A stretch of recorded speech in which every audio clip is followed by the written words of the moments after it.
This news is brought to you by... Are you experiencing body weakness? Do you have delayed wound healing? Do you feel hungry all the time? You may have diabetes. A powerful duo to help diabetic. Natural way of lowering blood sugar level. Clinica DTX 500 is a powerful duo that combines of ampalaya extract and the sugarcane extract. Clinica DTX 500 stimulates the production of insulin, enhance conversion to energy.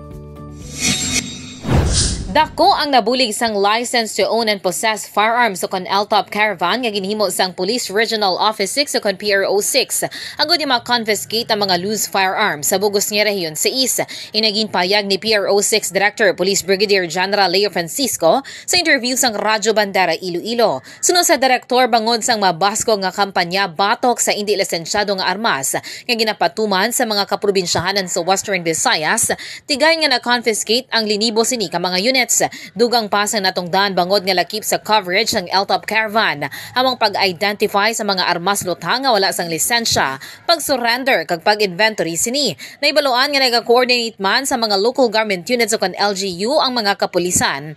Agud nga makadtuan ang mga tag-iyas ng armas lutang nga hindi lisensyado. Manumduman nga ginpresenta sang talatapan sa publiko ang 3,354 ka loose firearms nga na-confiscate sang nagkalain-lain nga police provincial offices sa Rehiyon sang nagligad nga semana. Report nagikan sa Campo Delgado.